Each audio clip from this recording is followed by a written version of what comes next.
नमस्कार साथियों, आप सभी का स्वागत, आप सभी का अभिनंदन। काव्यांग क्लासेज के इस मंच पर मैं मानव शर्मा आप सभी का हृदय की गहराइयों से स्वागत करता हूं। साथियों, आज आपके समक्ष लेकर आया हूं रश्मि रथी का तीसरा सर्ग। रश्मि रथी एक ऐसा खंड काव्य जो कि कर्ण को समर्पित है। रामधरी सिंह दिनकर साहब द्वारा लिखा गया है। रश्मि रथी यानी सूर्य की किरणों का जिसका रथ हो वो महारथी कर्ण, उस पर समर्पित है ये रचना। और यहाँ जो तीसरा सर्ग है इसमें भगवान कृष्ण आए हैं कौरवों को समझाने के लिए। पांडवों की ओर से दूत बनकर आए हैं। जो कृष्ण का दूत कार्य है उसमें ये मैसेज है कि युद्ध नहीं होने चाहिए, अंतिम प्रयास तक कोशिश की जाए कि खून खराबा नहीं हो और सभी लोग स्वांतः सुखाय की धारणा से रह सके। भगवान कृष्ण का ये रूप जिसमें वो पहले प्रेम से समझाते हैं और फिर बाद में पांडवों के माध्यम से, पांडवों के दूत के रूप में कृष्ण कौरवों को चेतावनी देते हैं कि अगर आप युद्ध करेंगे तो उसके परिणाम बहुत बुरे होंगे। जी, रामधरी सिंह दिनकर साहब की पंक्तियां सुनिएगा। मैं मानव शर्मा आपके साथ अपने टूटे फूटे शब्दों में कोशिश करता हूं उस महाकवि की पंक्तियों को आपके समक्ष लाने की। हो गया पूर्ण अज्ञातवास, पांडव लौटे वन से साहस। हो गया अचानक, हो गया पूर्ण अज्ञातवास, पांडव लौटे वन से साहस। पावन में कनक सदस्त्रप कर, वीरत्व लिए कुछ और प्रखर। नस नस में तेज प्रवाह लिए, कुछ और नया उत्साह लिए। सच है विपत्ति जब आती है, कायर को ही दहलाती है। शूरमा नहीं विचलित होते, क्षण एक नहीं धीरज खोते। विघ्नों को गले लगाते हैं, कांटों में राह बनाते हैं। जो आ पड़ता सब सहते हैं, उद्योग निरत रित रहते हैं। सूलों का मूल निशाने को, बढ़ खुद विपत्ति पर छाने को। है कौन विघ्न ऐसा जग में, टिक सके वीर नर के मग में। खम ठोक खेलता है जब नर, पर भटके जाते पांव उखड़। मानव जब जोर लगाता है, पत्थर पानी बन जाता है। और सुनिएगा कितनी प्यारी पंक्तियां दिनकर साहब ने लिखी हैं। गुण एक बड़े से एक प्रखर है छिपे मानवों के भीतर। मेहंदी में जैसे लाली हो, बत्ती का बीच उजियाली हो। बत्ती जो नहीं जलाता है, रोशनी नहीं बह पाता है। पीसा जाता जब इक्षुदंड, झरती रस की धारा प्रखंड। पीसा जाता जब इक्षुदंड, धरती रस की धारा प्रखंड। मेहंदी जब सहती है प्रहार, बनती ललनाओं का श्रृंगार। जब फूल पिरोए जाते हैं, हम उनको गले लगाते हैं। वसुधा का नेता हुआ कौन, भूखंड विजेता हुआ कौन। अतुलित यश क्रेता हुआ कौन, नव धर्म प्रणेता हुआ कौन। अतुलित यश क्रेता हुआ कौन, नव धर्म प्रणेता हुआ कौन। जिसने न कभी आराम किया, विघ्नों में रहकर काम किया। जब विघ्न सामने आते हैं, सोते से हमें जगाते हैं। जब विघ्न सामने आते हैं, सोते से हमें जगाते हैं। मन को मरोड़ते हैं पल पल, तन को झकोड़ते हैं पल पल।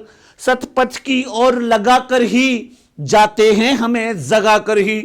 बाटिका और बन एक नहीं, बाटिका और बन एक नहीं। आराम और रण एक नहीं। वर्षा अंधड़ आतप अखंड, पौरुष के हैं साधन प्रचंड। वन में प्रसून तो खिलते हैं, बागों में शाल न मिलते हैं। कंकड़ियां जिनकी सहज सुकर, कंकड़ियां जिनकी सहज सुकर।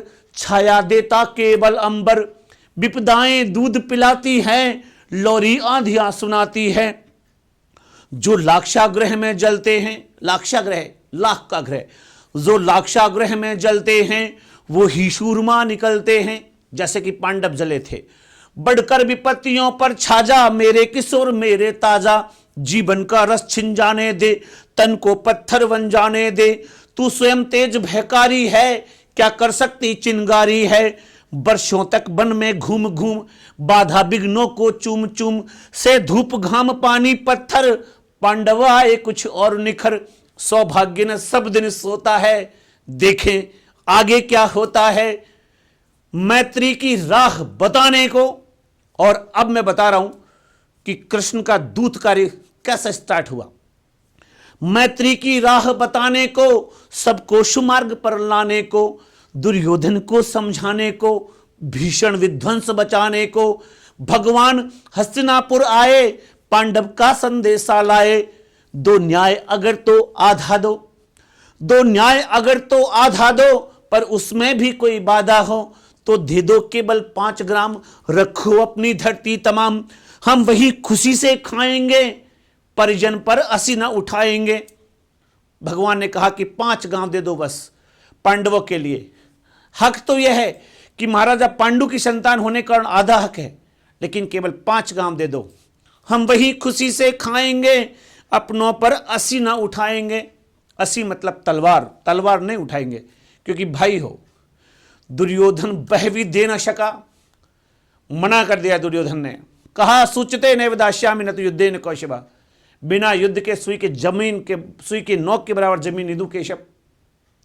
सुनिएगा, दुर्योधन बह भी दे न सका, आशीष समाज की ले न सका, उल्टा हरि को बांधने चला, जो था असाध्य साधने चला। जब नाश मनुष्य पर छाता है, पहले विवेक मर जाता है। हरि ने भीषण हुंकार किया, अपना स्वरूप विस्तार किया, डगमग दिग्गज डोले, भगवान कुपित होकर बोले, जंजीर बढ़ाकर साध मुझे, हाँ दुर्योधन बांध मुझे, जंजीर बढ़ाकर साध मुझे, हाँ दुर्योधन बांध मुझे। और ईश्वर ने अपना विराट रूप दिखाया। क्या आया उस विराट रूप में? यह देख गगन मुझ में लय है, यह देख पवन मुझ में लय है, मुझ में विलीन झंकार शकल, मुझ में विलीन संसार शकल, मुझ में विलीन झंकार शकल, मुझ में लय है संसार शकल। अमृत फूलता है मुझ में, संघार झूलता है मुझ में, उदयाचल मेरा दीप्तिभाल, भूमंडल वक्षस्थल विशाल। भुज परिधि बंद को घेरे हैं, मेनाक मेघ पग मेरे हैं, भुज परिधि बंद को घेरे हैं, मेनाक मेरु पग मेरे हैं। दीप्ते हैं जो ग्रह नक्षत्र निकर, सब है मेरे मुख के अंदर। दृग हो तो दृश्य अकांड देख, मुझ में सारा ब्रह्मांड देख। अगर तेरे पास आंख हो, दिव्य दृष्टि हो देखने की, तो देख दुर्योधन। दृग हो तो दृश्य अकांड देख, मुझ में सारा ब्रह्मांड देख। चर अचर जीव, जग क्षर अक्षर, नश्वर मनुष्य सुर जाति अमर। सतकोटि सूर्य सतकोटि चंद्र, सतकोटि सरित सर सिंधु मंद्र। शतकोटि सूर्य सतकोटि चंद्र, शतकोटि सरित सर सिंधु मंद्र। शतकोटि विष्णु ब्रह्मा महेश, शतकोटि विष्णु जलपति धनेश। शतकोटि रुद्र शतकोटि काल, शतकोटि दंडधर लोकपाल। जंजीर बढ़ाकर साध इन्हें, हाँ दुर्योधन बांध इन्हें। भूलोक अतल पाताल देख, गत और अनागत काल देख। और बताया भगवान ने, क्या बताया? गत और अनागत काल देख, भूलोक और पाताल देख। यह देख जगत का आदि सजन, यह देख महाभारत कारण। मृतकों से पटी हुई भू है, पहचान कहां इसमें तू है। अंबर में कुंतल जाल देख, पद के नीचे पाताल देख। मुट्ठी में तीनों काल देख, मेरा स्वरूप विकराल देख। सब जन्म मुझी से पाते हैं, फिर लौट मुझी में आते हैं। जीवा से कड़ती ज्वाल शगन, सांसों से पाता जन्म पवन। पड़ जाती मेरी दृष्टि जिधर, हंसने लगती है सृष्टि उधर। मैं जभी आंख मूंदता हूं, मैं जभी मूंदता हूं लोचन, छा जाता चारों ओर मरण। बांधने मुझे तो आया है, जंजीर बड़ी क्या लाया है। और भगवान ने कहा कि इन सबको बांधना पड़ेगा दुर्योधन तुझे। गलती हुई तेरे से, पहचाना नहीं तू मेरी बात को। बांधने मुझे तो आया है, जंजीर बड़ी क्या लाया है। यदि मुझे बांधना चाहे मन, पहले तो बांध अनंत गगन। सूने को साध न सकता है, तू मुझे बांध कब सकता है। सूने को साध न सकता है, वह मुझे बांध कब सकता है। हित वचन नहीं तूने माना। और अब भगवान ने गुस्से के बाद सही बात कही, समझाया कि सुन, हित वचन नहीं तूने माना, मैत्री का मूल्य न पहचाना, तो ले मैं भी अब जाता हूं, अंतिम संकल्प सुनाता हूं। याचना नहीं अब रण होगा, जी बंजे या कि मरण होगा। टकराएंगे नक्षत्र निकर, बरसेगी भू पर अग्नि प्रखर। फण शेष नाग का डोलेगा, विकराल काल मुंह खोलेगा।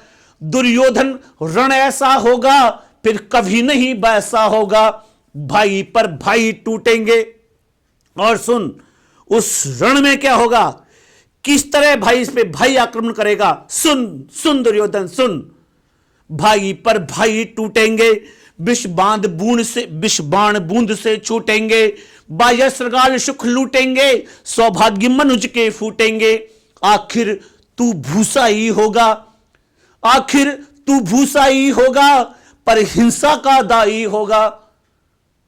थी सभा सन्न सब लोग डरे, थी सभा सन्न सब लोग डरे।